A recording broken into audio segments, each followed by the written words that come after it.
Hello everyone, welcome back to my class. This is Mehjabin Fatima, a teacher at Ahlibeth High School and Junior College. Till now we have completed 19th chapter in Social Studies of 6th standard, and today we are going to see the last chapter of Social Studies, that is Sculptures and Buildings. So today we are going to finish our syllabus. So let's begin with our chapter. Archaeologists digging the ancient cities of Indus Valley found some very nice stone and bronze sculptures besides seals carved on stones and baked clay figurines. So archaeologists, what they have done is, after digging the ancient cities of Indus Valley, they have found some stone and bronze sculptures besides seals carved on stones and baked clay figurines, and these were made some 4000 years ago. You can see some of their pictures, and you can see that these depict everything in the natural manner. We don't know what they were used for. So it looks like that these sculptures were made some 4000 years ago, and we can see the pictures and depict that everything is in a natural manner, and we don't know what they are used for. Means why those ancient people they have made such sculptures. Let's see about Harappan cities, the first cities in the subcontinent. In chapter 6, you read that humans led a migrant and nomadic life as hunter-gatherers for a very long time. So, in the chapter 6 itself, we have read about the nomadic and migrant life of the ancient people. At that time, ancient people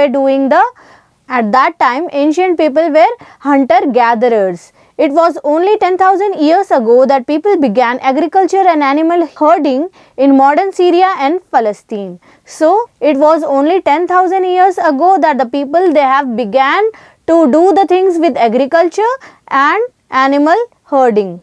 In the Indian subcontinent, some of the earliest villages are found in the northwest in Baluchistan, dating from 7 to 8,000 years ago. People in different regions took to agriculture and village life very slowly, and most people still practiced hunting and gathering. But when did the first cities emerge? In the Indian subcontinent, it happened some 5,000 years ago, again in the northwestern parts of Baluchistan, Sindh, Punjab and Gujarat.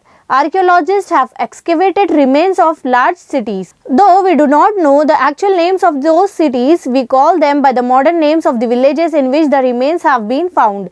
You may have heard of famous cities like Harappa, Mohenjo-daro, Kalibanga and Lothal. So what happened is, the people who are from different regions, they took agriculture and village life very slowly, and most people still practice hunting and gathering. But when did the first cities emerge? So in the Indian subcontinent, it happened around 5,000 years ago, and archaeologists have excavated the remains of large cities. We do not know the actual name of those cities.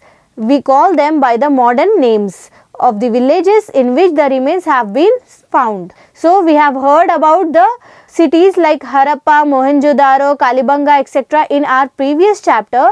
So these were the ancient cities of the subcontinent, and these cities were spread from Afghanistan in the north to Gujarat in the south and Punjab and Haryana in the east and Baluchistan in the west, and had many common features. Archaeologists use a common name, Harappan culture, to denote this phase of our history. Sometimes it is also called the Indus Valley civilization, as most of the important sites of this culture were situated in the plains watered by river Indus and its tributaries. So archaeologists they have used a common name, that is Harappan culture, and we also denote this phase of our history, and sometimes it is also called as the Indus Valley civilization.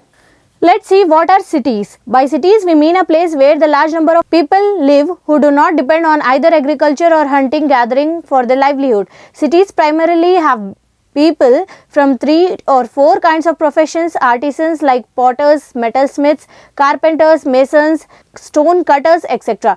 Traders who buy and sell things made by other people both in the city and outside of it. Rulers like kings, nobles, priests and administrators, and finally poor laborers of soldiers who serve others. Most of these people would not cultivate land or grow crops and therefore dependent upon the grains produced by farmers or milk and meat etc. produced by herders. Cities would procure these grains through taxes on the farmers or in exchange for artisanal products.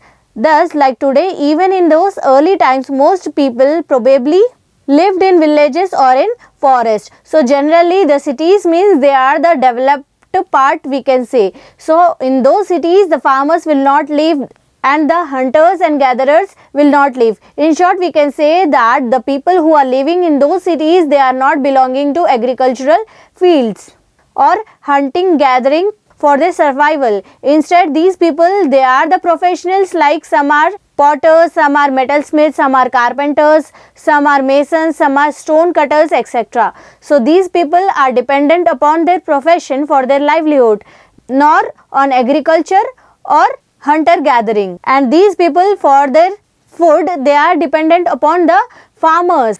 And the cities would procure these grains through the taxes on the farmers or in exchange for artisanal products. Thus, we can say that, like today, even in those early times, most people probably lived in villages or in the forest. Let's see what are the features of these cities. The Harappan cities emerged very rapidly some 4600 years ago and flourished for about 700 years and eventually disappeared about 3909 years ago. Buildings in the Harappan cities were built with good baked bricks of a standard size and shape. This is a remarkable feature of these cities. Most of the important cities show carefully planned development of towns, and as they have a clear layout with straight road which intersect with each other like in a chessboard. The roads and drains to carry dirty water from houses and rainwater. Most of the cities were divided into two clear sections.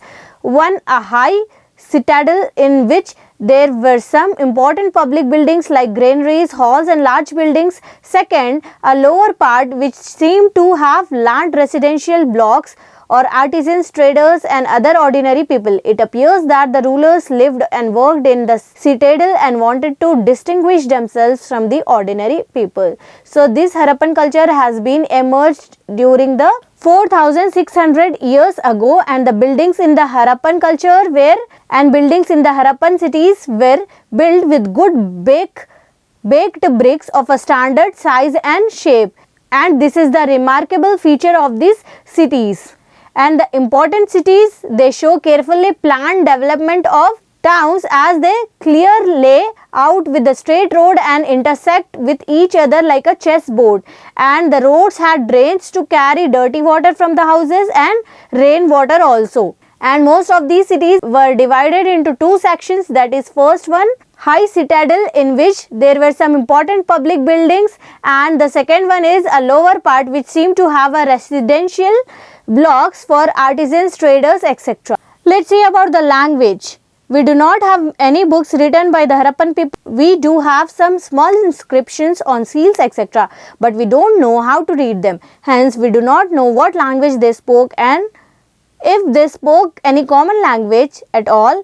We also don't know what names they called themselves. So, we do not have any books which were written by these Harappan people. We found only some small inscriptions on seals, and we do not know how to read those seals. So, we cannot conclude what language they used to communicate, and we also don't know about the names which they called themselves. Let's see about the rulers in Harappan culture. We don't know who ruled these cities since most of the cities were spread over such a large area and had so many features in common. It has been suggested by some that there must have been one central authority regulating all these things. However, was it a king or a priest or a group of elected leaders? We do not know. They probably lived in the citadels and regulated the life of all city dwellers from there. So, we actually don't know who have ruled these cities, and since most of the cities were spread over such a large area and they all had some special features in common, and it was a king or a priest or a group of elected leaders, we do not know any such thing about them. We can only say that these people, they probably lived in the citadels and regulated the life of the city dwellers from there. Let's see about the change in livelihood. It appears that some 700 years ago, after the great Harappan cities developed, the towns declined. Trade and artisanal production declined and people moved out to these cities, to villages. In fact, some historians believe that many rivers which flowed through this area dried up and people shifted further eastwards towards Ganga river. So it appears that 700 years ago these Harappan cities were developed and towns were declined, and trade and artisanal production declined, and the people, they have migrated towards the cities and villages. And in fact, some historians also believe that the rivers which flows through this area have also been dried up, and the people there, they have shifted towards Ganga river and they mingled up with farming and herding people. However, the great cities of the Harappan culture gradually disappeared forever to be buried under mud. They were discovered in the early 20th century when archaeologists began a systematic study of this lost civilization. So, these great cities of Harappan culture were gradually disappeared and they are buried under mud, we can say, and they were discovered in the early 20th century when archaeologists, they began to study about their civilization. Let's see about the sculptures after Indus Valley civilization. A little later, the art of casting metal figures spread to Maharashtra. Some very exquisite bronze figures were found during digging. These were probably made some 3000 years ago. Do you think they could have been toys?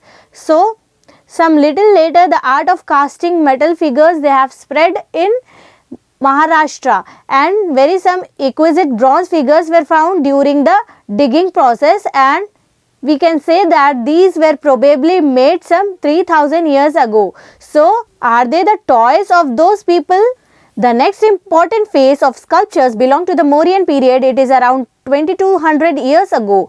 King Ashoka set up some tall, smoothly polished pillars in many places.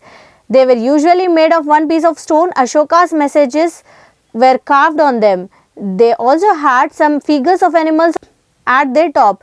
These are called capitals. The most famous among them is the lion capital of Sarnath, set up by Ashoka in the place where Buddha first preached his teaching.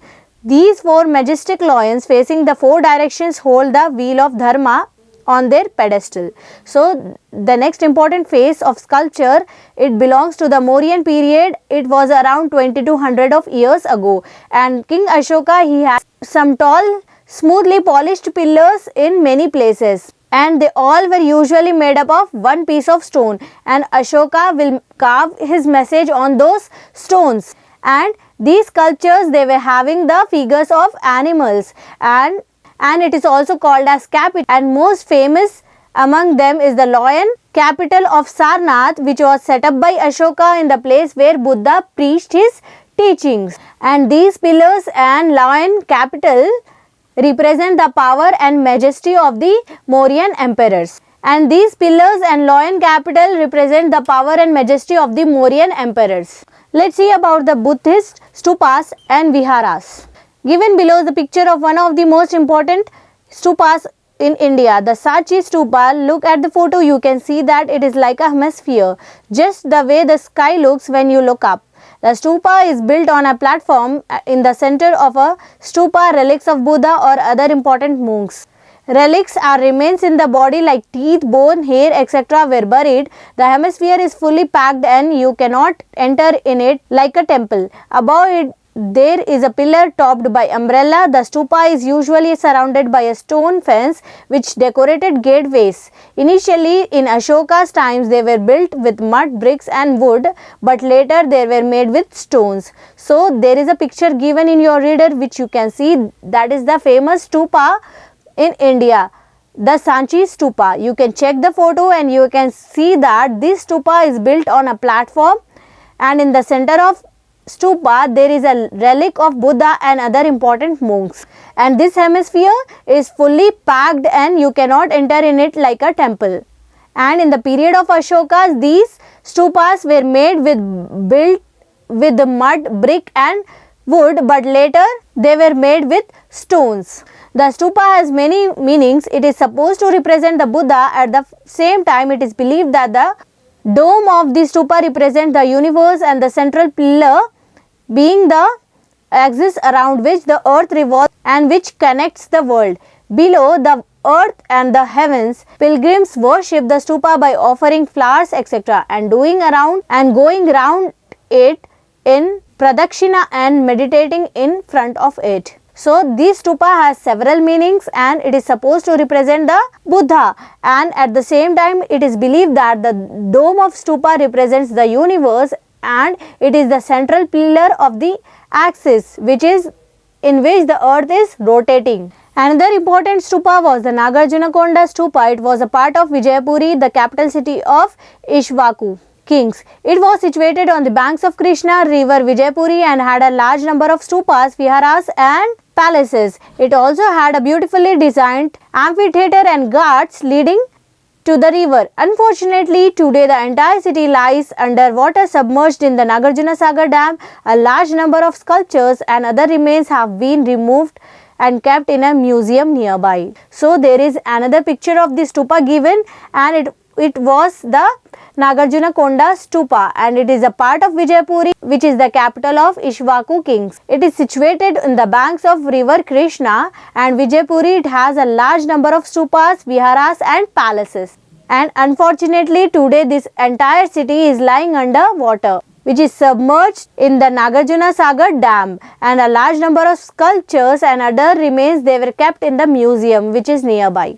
The other viharas were built with brick or stone blocks like in Takshila, Nagarjunakonda and Nalanda, which became great places of learning. In viharas, monks taught Buddhist scriptures to disciples along with imparting education in viharas. Monks also treated the physical ailments of people. We find many inscriptions from these viharas, which tells us that ordinary men and women, farmers, traders, soldiers and artisans made liberal donations for building and the other expenses of these viharas. So there are other viharas which were built with the brick or stone blocks in the Takshila, Nagarjunakonda and Nalanda, which became the great places of learning. And in viharas, these monks they taught Buddhist scriptures to the disciples.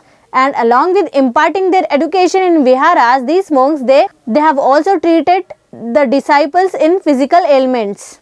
And we have found out many inscriptions from these viharas, which tells us that ordinary men, women like farmers, traders, artisans and soldiers made liberal donations for building and other expenses of these viharas. Buddhist holy places of learning also attracted the pilgrims from many other countries. Chinese pilgrims Fa Hian, Ish Sing and Huan Sang came to visit places associated with the life of the Buddha as well as famous monasteries. So Buddhist holy places of learning also attract the pilgrims from other countries also. Some Chinese pilgrims they have also came and they saw this, and Chinese pilgrims they have also visited this place and they saw the life of Buddha. Let's see the last topic of our chapter, that is rock cut Chaityas and early temples. Traders, artisans and kings of the times of the Satavahanas donated generously to build unique kinds of Chaityas and viharas in several places in Maharashtra like Karle, Bhaja, Kanheri and Nasik. These were built like caves on hillsides. Stone workers carved rocks and reproduced the structures made by the carpenters with wood. They made large prayer halls, stupas and